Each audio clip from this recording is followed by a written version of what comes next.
Chicken ಸುಕ್ಕವನ್ನು ಆಯಾ ಊರಿನ ತಕ್ಕ ಹಾಗೆ ಬೇರೆ ಬೇರೆ ರೀತಿಯಲ್ಲಿ ಮಾಡ್ತಾರೆ. ಇವತ್ತು ನಾವು ಕೋಲ್ಹಾಪುರಿ ಶೈಲಿಯಲ್ಲಿ ಚಿಕನ್ ಸುಕ್ಕವನ್ನು ಹೇಗೆ ಮಾಡುವುದು ಅಂತ ತೋರಿಸ್ತೇವೆ.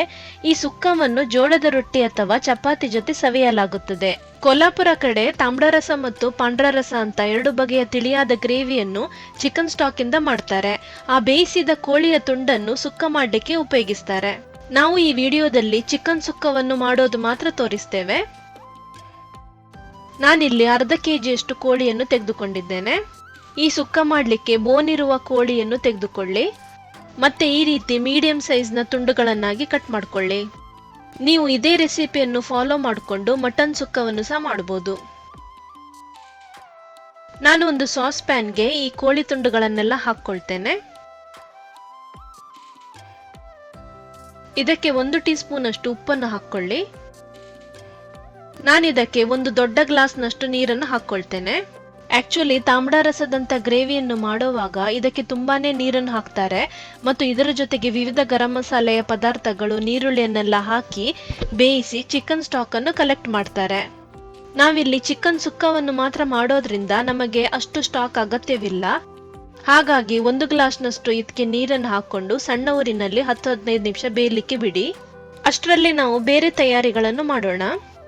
ಮೊದಲಿಗೆ ನಾವು ಕೊಲ್ಹಾಪುರಿ ಮಸಾಲಾ ಪೇಸ್ಟ್ ಅನ್ನು ತಯಾರಿಸಬೇಕು. ಅದಕ್ಕೋಸ್ಕರ ಒಂದು ಪ್ಯಾನ್ ನಲ್ಲಿ ಅರ್ಧ ಟೀ ಸ್ಪೂನ್ ಅಷ್ಟು ಕರಿಮೆಣಸನ್ನು ಹಾಕಿ, 1 ತುಂಡು ಚಕ್ಕೆಯನ್ನು ಹಾಕಬೇಕು, 3 ಏಲಕ್ಕಿಯನ್ನು ಹಾಕಿ,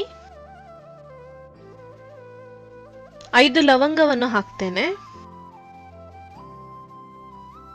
5 ಬ್ಯಾಡಗಿ ಒಣಮೆಣಸನ್ನು ಹಾಕಬೇಕು. ಇವಿಷ್ಟು ಸಾಮಗ್ರಿಗಳನ್ನು ಹಾಕಿದ್ಮೇಲೆ ಚೆನ್ನಾಗಿ ಒಣ ಹುರಿಬೇಕು.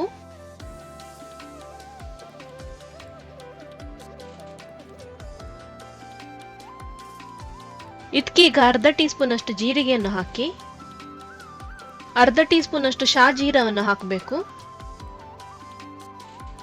ಪ್ರತಿಯೊಂದು ಸಾಮಗ್ರಿಗಳನ್ನು ಹಾಕಿದ ಮೇಲೆ 10-20 ಸೆಕೆಂಡ್ ಒಣ ಹುರಿಯಿರಿ.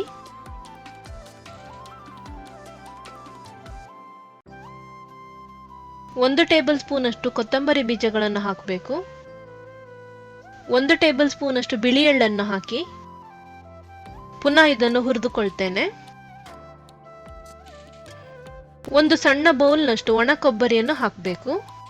ಈ ಕೊಬ್ಬರಿಯನ್ನು ನಾನು ಓವನ್ ನಲ್ಲಿ ಡ್ರೈ ಮಾಡಿದ್ದೆ, ಹಾಗಾಗಿ ಈ ರೀತಿ ಕಾಣಿಸ್ತಿದೆ. ಇದನ್ನು ಸಣ್ಣ ಊರಿನಲ್ಲಿ 1 ನಿಮಿಷ ನಾನು ಹುರಿದುಕೊಳ್ತೇನೆ.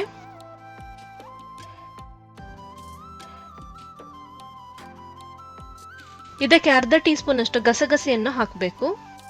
ಗಸಗಸೆಯನ್ನು ಯಾವಾಗಲೂ ಕೊನೆಯಲ್ಲಿ ಹಾಕಬೇಕು, ಇಲ್ಲಾಂದ್ರೆ ಇದು ಬೇಗನೆ ಕಪ್ಪಾಗ್ಬಿಡ್ತದೆ. ಸೊ ಕೊಲ್ಹಾಪುರಿ ಮಸಾಲಾ ಪೇಸ್ಟ್ ತಯಾರಿಸಲಿಕ್ಕೆ ಬೇಕಾದ ಸಾಮಗ್ರಿಗಳನ್ನೆಲ್ಲ ಹುರಿದುಕೊಂಡಾಯ್ತು.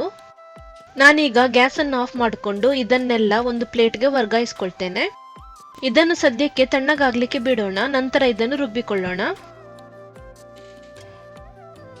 ನಾನೊಂದು ಮಿಕ್ಸಿ ಜಾರ್ನೊಳಗೆ ಹುರಿದ ಎಲ್ಲ ಸಾಮಗ್ರಿಗಳನ್ನು ಹಾಕ್ಕೊಳ್ತೇನೆ.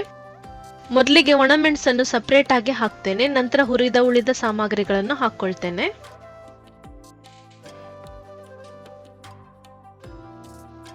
ಈಗ ಇದಕ್ಕೆ ಸ್ವಲ್ಪ ನೀರನ್ನು ಹಾಕೊಂಡು ನುಣುಪಾದ ಪೇಸ್ಟ್ ತರ ರುಬ್ಬಿಕೊಳ್ಬೇಕು. ಇದರ ಕನ್ಸಿಸ್ಟೆನ್ಸಿ ಸ್ವಲ್ಪ ದಪ್ಪದಾಗೇ ಇರಲಿ. ಈ ಸುಕ್ಕವನ್ನು ಮಾಡುವಾಗ ನಾವು ಪ್ಯಾಕೆಟ್ಗಳಲ್ಲಿ ಸಿಗುವ ರೆಡಿಮೇಡ್ ಮಸಾಲೆ ಪೌಡರ್ ಅನ್ನು ಬಳಸೋದಿಲ್ಲ. ಕೊಲ್ಹಾಪುರಿ ಮಸಾಲೆ ಪೇಸ್ಟ್ ಈಗ ತಯಾರಾಗಿದೆ. ಇದನ್ನು ಒಂದು ಬೌಲ್ಗೆ ವರ್ಗಾಯಿಸ್ಕೊಳ್ತೇನೆ.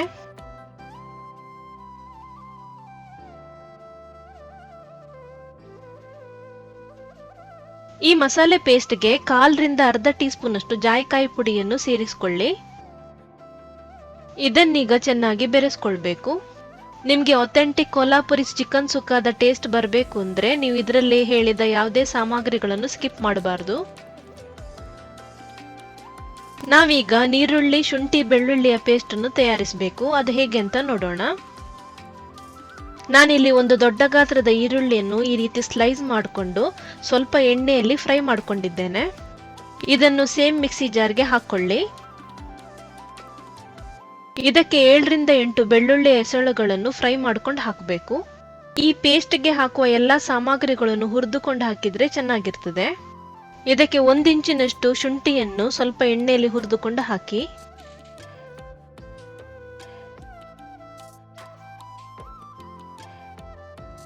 ನಾನಿಲ್ಲಿ ಸ್ವಲ್ಪ ಕೊತ್ತಂಬರಿ ಸೊಪ್ಪನ್ನು ತೆಗೆದುಕೊಂಡಿದ್ದೇನೆ. ಇದನ್ನು ಸಹ ಈ ಮಿಕ್ಸಿ ಜಾರ್ಗೆ ಹಾಕ್ಕೊಳ್ತೇನೆ.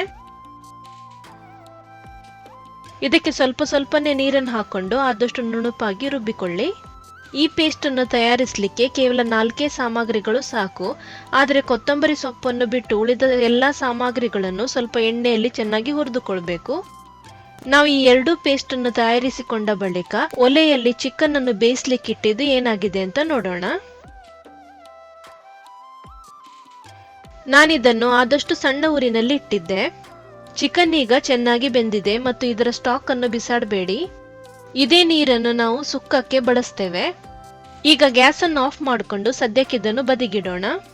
ಈಗ ಕೊಲ್ಹಾಪುರಿ ಚಿಕನ್ ಸುಕ್ಕ ಮಾಡಲಿಕ್ಕೆ ಒಂದು ಪ್ಯಾನ್ ನಲ್ಲಿ 1/4 ಕಪ್ನಷ್ಟು ಅಡುಗೆ ಎಣ್ಣೆಯನ್ನು ಹಾಕೊಳ್ಳಿ. ಇದಕ್ಕೆ ಎಣ್ಣೆ ಸ್ವಲ್ಪ ಜಾಸ್ತಿನೇ ಬೇಕಾಗ್ತದೆ. ಎಣ್ಣೆ ಬಿಸಿಯಾದ ನಂತರ ಒಂದು ಪುಲಾವ್ ಎಲೆಯನ್ನು ಹಾಕಿ.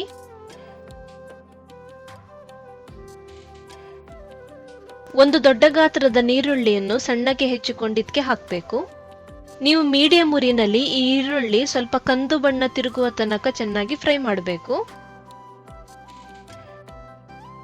ಈರುಳ್ಳಿ ಇಷ್ಟು ಫ್ರೈ ಆದ ನಂತರ ಇದಕ್ಕೆ 1 ಟೀ ಸ್ಪೂನ್ ಅಷ್ಟು ಜಿಂಜರ್ ಗಾರ್ಲಿಕ್ ಪೇಸ್ಟ್ ಅನ್ನು ಹಾಕಬೇಕು.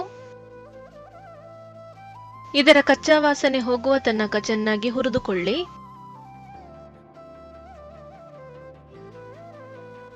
ನಾವಿದಕ್ಕೆ ರುಬ್ಬಿಕೊಂಡ ಈರುಳ್ಳಿ, ಶುಂಠಿ ಮತ್ತು ಬೆಳ್ಳುಳ್ಳಿಯ ಪೇಸ್ಟ್ ಅನ್ನು ಹಾಕ್ಕೊಳ್ಬೇಕು. ನಾವಿದಕ್ಕೆ ಹಾಕಿದ ಸಾಮಗ್ರಿಗಳನ್ನು ಆಲ್ರೆಡಿ ಹುರಿದುಕೊಂಡು ಹಾಕಿರೋದ್ರಿಂದ ಇದರಲ್ಲಷ್ಟು ಕಚ್ಚಾ ವಾಸನೆ ಇರೋದಿಲ್ಲ. ಇದನ್ನೊಂದು 2 ನಿಮಿಷ ಎಣ್ಣೆಯಲ್ಲಿ ಈ ರೀತಿ ಹುರಿದ್ರೆ ಸಾಕು.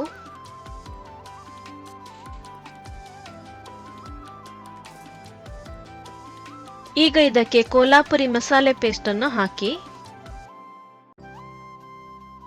ಇದನ್ನು ಚೆನ್ನಾಗಿ ಬೆರೆಸಿಕೊಂಡು ಸ್ವಲ್ಪ ಹೊತ್ತು ಬೇಯಲಿಕ್ಕೆ ಬಿಡಿ.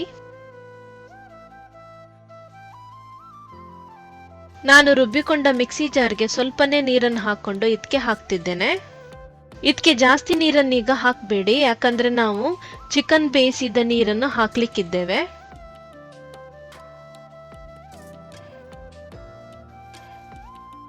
ಇದಕ್ಕೀಗ ರುಚಿಗೆ ತಕ್ಕಷ್ಟು ಉಪ್ಪನ್ನು ಹಾಕ್ಕೊಳ್ಬೇಕು. ಉಪ್ಪು ಹಾಕಿದ ನಂತರ ಒಂದ್ಸಲ ಚೆನ್ನಾಗಿ ಬೆರೆಸ್ಕೊಳ್ಳಿ.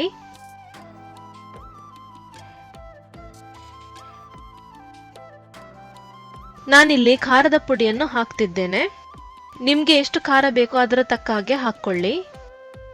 ಯೂಶುವಲಿ ಕೊಲ್ಹಾಪುರಿ ಕ್ವಿಸಿನ್ ನ ಯಾವುದೇ ಗ್ರೇವಿ ಅಥವಾ ಸುಕ್ಕ ಆಗಲಿ ತುಂಬಾ ಖಾರವಾಗಿರ್ತದೆ. ಅಚ್ಚ ಖಾರದ ಪುಡಿಯನ್ನು ಹಾಕಿದ ಮೇಲೆ ಇದನ್ನೊಂದ್ಸಲ ಚೆನ್ನಾಗಿ ಬೆರೆಸ್ಕೊಳ್ತೇನೆ. ನಾನೀಗ ಇದಕ್ಕೆ ಬೇಯಿಸಿದ ಕೋಳಿ ತುಂಡುಗಳನ್ನು ಒಂದೊಂದಾಗಿ ಹಾಕ್ಕೊಳ್ತೇನೆ. ಇದನ್ನೊಂದ್ಸಲ ಚೆನ್ನಾಗಿ ಬೆರೆಸ್ಕೊಂಡು ಇದರ ಹದವನ್ನು ನೋಡ್ಕೊಳ್ಳಿ.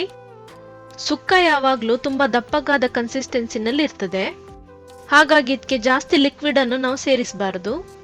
ಇದರ ಹದವನ್ನು ನೋಡಿಕೊಂಡು ನಾವು ಬೇಯಿಸಿದ ಚಿಕನ್ನ ನೀರನ್ನು ಹಾಕಬೇಕು. ಈ ಚಿಕನ್ ಸ್ಟಾಕ್ ಅನ್ನು ಹಾಕಿದ ನಂತರ ಒಂದ್ಸಲ ಬೆರೆಸ್ಕೊಂಡು ನೋಡಿ.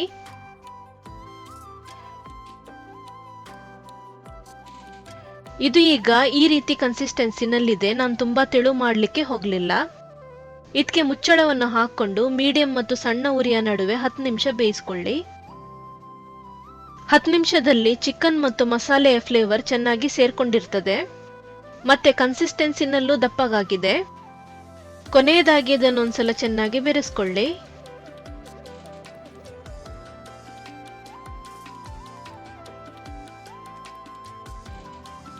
ಕೊನೆಯದಾಗಿ ಇದಕ್ಕೆ ಸಣ್ಣಕ್ಕೆ ಹೆಚ್ಚಿಕೊಂಡ ಕೊತ್ತಂಬರಿ ಸೊಪ್ಪನ್ನು ಹಾಕಬೇಕು. ಕೊಲ್ಹಾಪುರಿ ಶೈಲಿಯ ಚಿಕನ್ ಸುಕ್ಕ ಈಗ ಸರ್ವ್ ಮಾಡಲು ಸಿದ್ಧವಾಗಿದೆ. ಇದನ್ನು ಬೆರೆಸಿಕೊಂಡ ನಂತರ ಗ್ಯಾಸ್ ಅನ್ನು ಆಫ್ ಮಾಡಿಬಿಡಿ.